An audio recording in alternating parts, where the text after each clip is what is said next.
जय भीम, मैं शालिनी और आप देख रहे हैं अम्बेडकरनामा। जाति का विनाश के पिछले एपिसोड में हमने चर्चा करी कि जब महात्मा चातुर्य वर्ण व्यवस्था की पैरवी करते हैं तो डॉक्टर अम्बेडकर उनसे सवाल कर बैठते हैं कि यदि चातुर्य वर्ण व्यवस्था इतनी ही बढ़िया है तो महात्मा क्यों नहीं उसको फॉलो करते और एक आदर्श स्थापित करते उसको फॉलो करके। उसके बाद वे महात्मा पर आरोप लगाते हैं कि एक्चुअल में महात्मा को डर है कि यदि वे वर्ण और जाति के विरोध में कोई बात कहेंगे तो उनसे उनकी राजनीतिक हैसियत छिन जाएगी। इस तरीके से वर्ण के नाम पर जाति व्यवस्था की जो वे शिक्षा लोगों को दे रहे हैं तो वे खुद को और अपने पर आस्था रखने वाले लोगों दोनों को धोखा दे रहे हैं। तो यहां से अब हम डिस्कोर्स को आगे पढ़ेंगे। चलिए, पॉइंट 10।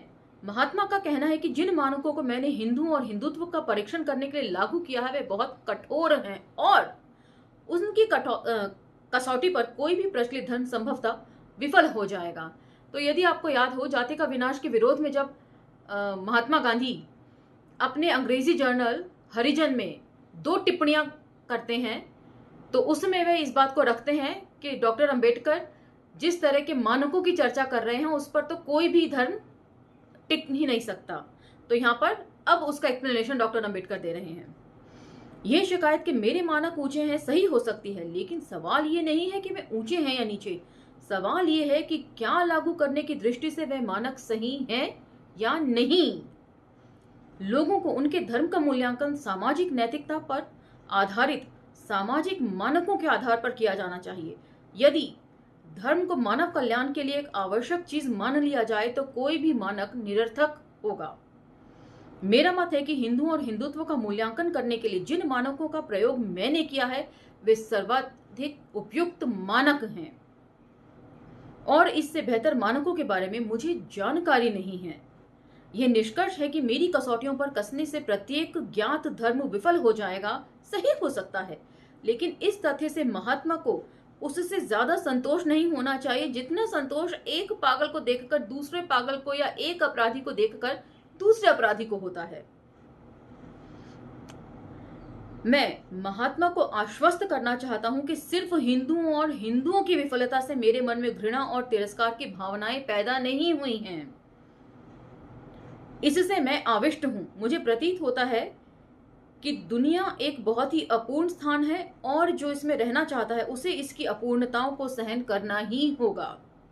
लेकिन जिस समाज में काम करना मेरी नियति है उस समाज की अपूर्णताओं और कमियों को सहन करने के लिए मैं तैयार हूं, पर मुझे लगता है कि ऐसे समाज में रहने के लिए मुझे अपनी सहमति नहीं देनी चाहिए जो गलत आदर्शों को मान्यता देता हो, या ऐसे समाज में भी जिसके आदर्श तो सही हैं पर जो सामाजिक जीवन को उन आदर्शों के अनुसार ढालने की अनुमति नहीं देता।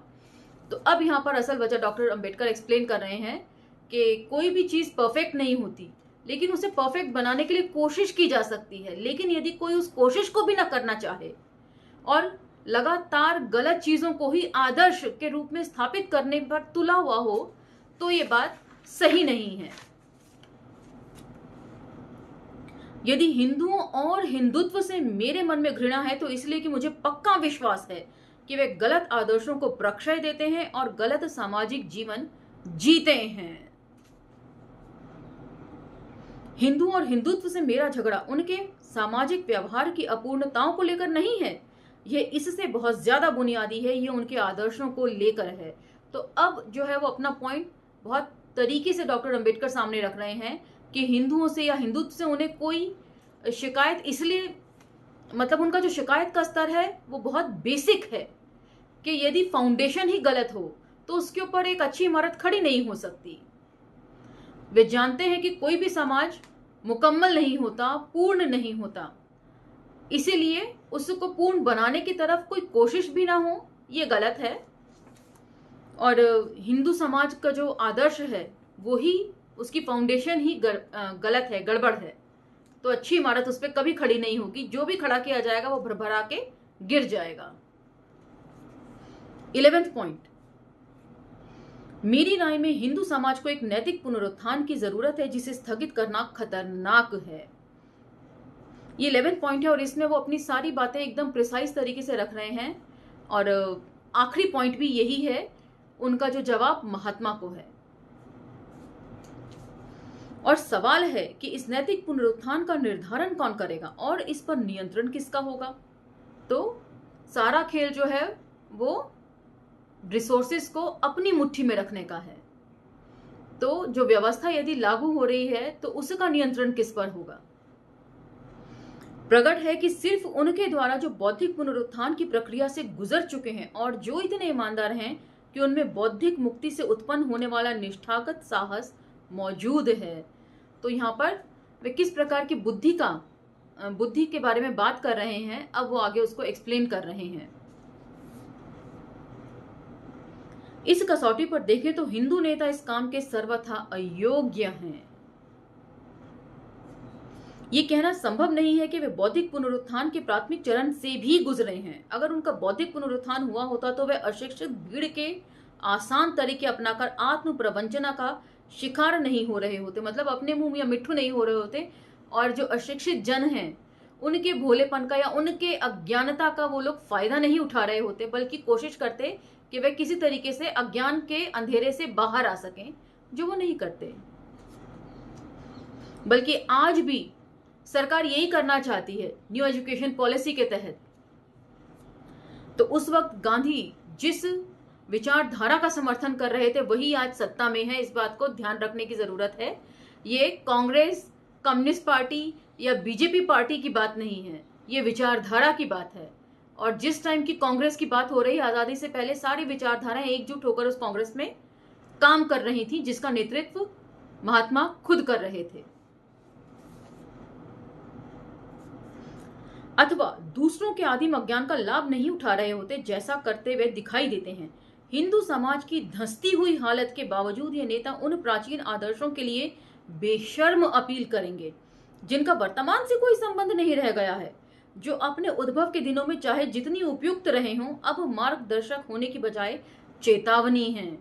तो ये वो विचारधारा है जो उस वक्त फॉलो की जा रही थी और आज की मौजूदा सरकार इसी विचारधारा पर काम कर रही है।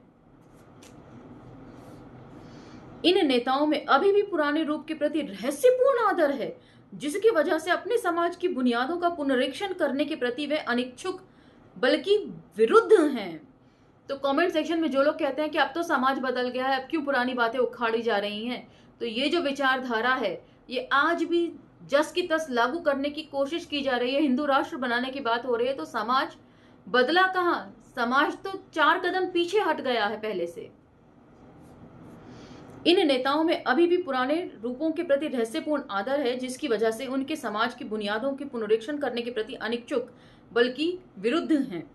हिंदू जनता अपनी आस्थाओं के निर्माण में अविश्वसनीय रूप से गालिफ है, मतलब चिपकी हुई है। लेकिन हिंदू नेता भी ऐसे ही हैं और इससे भी खराबी है कि जब कोई उनके इन साथियों को उनसे दूर करना चाहता है तो हिंदू नेता अपनी आस्थाओं के प्रति नाजायज आवेग से भर जाते हैं। और ये तो आप आज भी देखेंगे। हनुमान जयंती पर निकलने वाला जुलूस क्या है, वो बड़े बड़े नेता जो सरकार के अंदर बैठे हुए हैं, वो यदि गोली चलाने की बातें, नरसंहार की बातें करते हैं, तब किसी की भावनाएं आहत नहीं होती। शिवलिंग का ही मुद्दा यदि उठा लिया जाए तो जो विश्वनाथ कॉरिडोर है उसको बनाने के लिए हजारों की तादाद में, सैकड़ों की तादाद में शिवलिंग जो है वो उठाकर नालियों में फेंक दिए गए थे, तब किसी की भावनाएं आहत नहीं हुई थी। हजारों रोज लड़कियों का बलात्कार हो जाता है, छोटी छोटी बच्चियों का बलात्कार हो जाता है, लेकिन हमारे हिंदुओं की भावनाएं तब भी आहत नहीं होती। लेकिन जैसे ही कोई वेदों शास्त्रों के ऊपर, पुराणों के ऊपर कोई बात कहता है, धर्म के ऊपर कोई बात कहता है, तो फटाफट भावनाएं जो है वो आहत होने लगती हैं। डाइवर्सिटी को हिंदू राष्ट्र जो है कभी मान्यता नहीं देता। महात्मा इसका अपवाद नहीं है। ऐसा लगता है कि सोचने में महात्मा का विश्वास नहीं है, इसकी जगह संतों का अनुकरण करना उन्हें पसंद है। पवित्र धारणाओं में आस्था रखने वाले किसी रूढ़िवादी की तरह उन्हें डर लगता है कि उन्होंने एक बार सोचना शुरू कर दिया तो बहुत से आदर्श और संस्थाएं जिनसे वे चिपके हुए हैं खतरे में पड़ जाएंगी। तो बिल्कुल सही बात, दुखती रग पर हाथ रखने जैसी बात यहाँ पर डॉक्टर अंबेडकर कह रहे हैं कि अंदर से तो ये सभी जानते हैं, बड़े बड़े नेता सवर्ण लोग, कि वे गलत कर रहे हैं, उनके आदर्श गलत हैं। किसी को भी उनसे सहानुभूति होनी चाहिए, क्योंकि स्वतंत्र चिंतन की कोई भी क्रिया प्रकटतः स्थिर दुनिया में खलल पैदा कर देती है। लेकिन यह भी उतना ही सच है कि संतों पर निर्भर रहने से सत्य को जाना नहीं जा सकता। तो जब संत परंपरा के ऊपर बात कर रहे थे कि संतों का अनुकरण करना नहीं चाहिए, तो उस वक्त भी काफी लोग कमेंट सेक्शन में बहस कर रहे हैं और लगातार बहस कर रहे हैं, अभी भी बहस कर रहे हैं कि संतों ने ये किया, संतों ने वो किया। संत परंपरा के ज्यादातर लोग, कम से कम हमारी जो बहुजन जमात के लोग थे, वो अशिक्षित थे। और कोई शिक्षित ही वेद पुराणों के ऊपर चर्चा कर सकता है। वे तो जानते भी नहीं कि उनमें लिखा क्या हुआ है, जाति कहाँ से आ रही है, उसकी उत्पत्ति कब हुई है और वो कैसे चल रही है, वो कुछ नहीं जानते संत जो अशिक्षित हैं। और जो ब्राह्मण संत हैं वो तो पढ़े लिखे थे, उन्होंने उसको पुख्ता करने के लिए बहुत काम किया है। तो इसीलिए संतों का अनुकरण नहीं किया जा सकता। और डॉक्टर अंबेडकर अब इसको यहाँ पर एक्सप्लेन कर रहे हैं। संत भी आखिरकार मनुष्य ही हैं, और जैसा कि लॉर्ड बॉलफोर ने कहा है, मानव मस्तिष्क सत्य को जानने का सूअर के थूथन से ज्यादा बेहतर उपकरण नहीं है। तो फुटनोट में लॉर्ड आर्थ बाल्फोर का विवरण है जो मैं पढ़ रही हूं। 25 जुलाई 1848 से 19 मार्च 1930 ब्रिटिश कंजर्वेटिव पार्टी के राजनेता थे। वे ब्रिटेन के 1902 से लेकर 1905 तक प्रधानमंत्री रहे। उन्होंने नवंबर 1917 के बाल्फोर घोषणा पत्र भी जारी किया। महात्मा जब सोचते भी हैं तो वे हिंदुओं के स्वाधीन ढांचे को बचाने के कारण ढूंढने में वे अपनी बुद्धिमत्ता के साथ अनाचार करते हैं।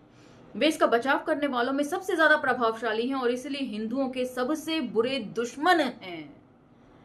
के सबसे ज्यादा जो समाज में इम्पैक्ट है उनकी बातों का पड़ता है। और यदि वे गलत बातें करेंगे तो लोग भी उसी को सच मानने लगते हैं, क्योंकि लोगों की आस्था महात्मा के ऊपर है। तो इस तरीके से वो सबसे बड़े दुश्मन हैं हिंदू समाज के पुनरुत्थान के। महात्मा के विपरीत ऐसे हिंदू नेता भी हैं जिन्हें सिर्फ मानने और अनुकरण करने से संतोष नहीं होता, वे सोचने का साहस करते हैं और अपने चिंतन के नतीजों के अनुसार चलने का साहस करते हैं। लेकिन दुर्भाग्यवश वे या तो बेईमान लोग हैं, या जब जन समूह का सही मार्गदर्शन करने का सवाल उठता है तो वे इस ओर उदासीन हो जाते हैं। तो सोचते हैं, जैसा कि डॉक्टर अंबेडकर ने व्यंग्यात्मक शैली में कहा था कि उन्होंने जितने भी वेदों, पुराणों और शास्त्रों के जो ब्यौरा लिए हैं वो स्वर्गीय श्री तिलक के पुस्तकों से लिए हैं। सोचेंगे भी तो गलत डायरेक्शन में ही सोचेंगे। अपने वर्चस्व को कैसे बनाए रखा जा सकता है छल और बल के जरिए, उस दिशा में वो सोचेंगे, पुनरुत्थान की दिशा में नहीं सोचते। तो यही डॉक्टर अंबेडकर यहाँ पर व्यंग्य कर रहे हैं। लगभग प्रत्येक ब्राह्मण ने जाति का नियम तोड़ा है। जूता बेचने वाले ब्राह्मणों की तादाद पुजारी के पेशे में लगे ब्राह्मणों से ज्यादा है। तो उस टाइम भी आज भी आप देख लीजिए, बड़े बड़े जो शोरूम खुले हुए हैं, बाटा है, लिबर्टी है, वुडलैंड है, क्लार्क है, बेशक ये विदेशी कंपनियां हैं, लेकिन हिंदुस्तान के अंदर, भारत के अंदर जो उसके फ्रेंचाइजी हैं वो लोग कौन है, उसकी स्क्रूटिनी करवा लीजिए। ब्राह्मणों ने न केवल व्यापार करने के लिए पुजारी के अपने पुश्तैनी पेशे को छोड़ा है, बल्कि वे ऐसे पेशों में दाखिल हुए हैं जो शास्त्रों में उनके लिए वर्जित हैं। लेकिन कितने ब्राह्मण हैं जो रोज जाति तोड़ते हैं और जाति के खिलाफ, शास्त्रों के खिलाफ बोल सकते हैं? रोज जाति तोड़ेंगे, इससे तो यही साबित होता है कि जाति व्यवस्था का कोई मतलब नहीं है, ना उनके लिए और ना ही दूसरों के लिए। लेकिन क्योंकि रिसोर्सेज के ऊपर सारा कब्जा करने के बेईमानी है, इसीलिए इस चीज को वो बनाए रखना चाहते हैं। खुद तोड़ते हैं नियम, लेकिन दूसरों को तोड़ने नहीं देते हैं। एक ईमानदार ब्राह्मण ने बरक्स जो जाति और शास्त्रों के खिलाफ इसीलिए बोलता है क्योंकि उसकी व्यवहारिक बुद्धि और नैतिक चेतना ऐसी किसी आस्था का समर्थन नहीं करती। सैकड़ों ऐसे ब्राह्मण हैं जो रोज जाति तोड़ते हैं, लेकिन वे जाति के सिद्धांत और शास्त्रों की पवित्रता का उन्मादपूर्ण समर्थन करते हैं। रोज जाति तोड़ते हैं और गंगा में डुबकी लगा जाते हैं। ये दोगलापन क्यों? क्योंकि वे महसूस करते हैं कि अगर आम लोग जाति के जुए से मुक्त हो जाते हैं तो वे एक वर्ग के रूप में ब्राह्मणों की सत्ता और प्रतिष्ठा के लिए खतरा हो जाएंगे।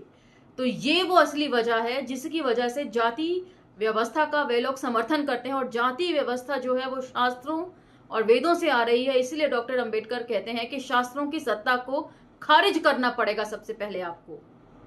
और ये बात किसी भी संत ने आज तक नहीं कही है, इसीलिए संतों के अनुकरण की वे मनाही करते हैं।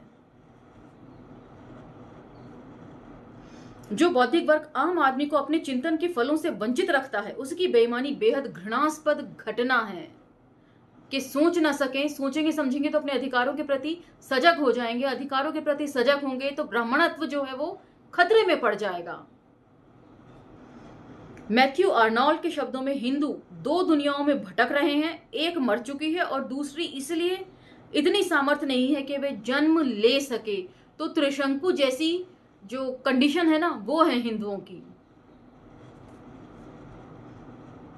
तो मैथ्यू आर्नोल्ड कौन है, उनका ब्यौरा जो है फुटनोट में मैं पढ़ देती हूँ। मैथ्यू आर्नोल्ड 1822 से 1888 एक अंग्रेज कवि और साहित्यिक आलोचक थे। उन्होंने विक्टोरियन युगीन ब्रिटेन के अंतर्गत आंतरिक अंतर्विरोधों को उजागर किया था। यहाँ अंबेडकर ने उनके उद्धरण का प्रयोग हिंदुओं के बुनियादी अंतर्विरोध को चिन्हित करने के लिए किया है। कहने का मतलब यह है कि डॉक्टर अंबेडकर ने हिंदुओं के ऊपर रखकर जो बात कही है वही उन्होंने आर्नोल्ड ने अपने अंग्रेजी समाज के ऊपर रखकर कही थी। तब वे क्या करें? महात्मा जिनकी ओर वे मार्गदर्शन के लिए देखते हैं का विश्वास सोचने में नहीं है और इसलिए वे ऐसा कोई मार्गदर्शन नहीं दे सकते जो अनुभव की कसौटी पर खरा उतर सके। बौद्धिक वर्ग जिसकी ओर आम जनता का मार्गदर्शन के लिए देखना चाहिए या तो बेहद बेईमान है या उन्हें सही दिशा में ले जाने के प्रति बेहद उदासीन है। हम सचमुच एक बहुत बड़ी ट्रेजेडी के गवाह हैं। इस ट्रेजेडी के सम्मुख कोई और क्या कर सकता है सिवाय शोक करने के और ये कहने के कि ऐसे हैं तुम्हारे नेता ओ हिंदुओं। तो यहाँ पर ये जवाब जो उन्होंने महात्मा को दिया था वो समाप्त होता है, लेकिन अगले एपिसोड से हम सबसे महत्वपूर्ण शोध प्रबंध लेंगे जो डॉक्टर अंबेडकर अपने 3rd एडिशन में रखना चाहते थे, लेकिन समय के कमी के कारण वे इसको रख ना सके।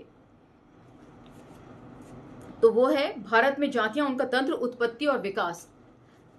और ये शोध प्रबंध इसलिए इंपॉर्टेंट है क्योंकि इसी के बिहाफ पर जात पात तोड़क मंडल के अध्यक्ष श्री संतराम बीए जी ने डॉक्टर अंबेडकर को आमंत्रित किया था और गांधी के खिलाफ जो उन्होंने हरिजन में अपनी टिप्पणी छपवाई है उसमें भी उन्होंने इस बात को मेंशन किया है कि इस जाति व्यवस्था को लेकर डॉक्टर अंबेडकर से ज्यादा अध्ययन दुनिया में किसी ने भी नहीं किया है, इसलिए उनको इस मंच से बोलने के लिए बुलाया गया था।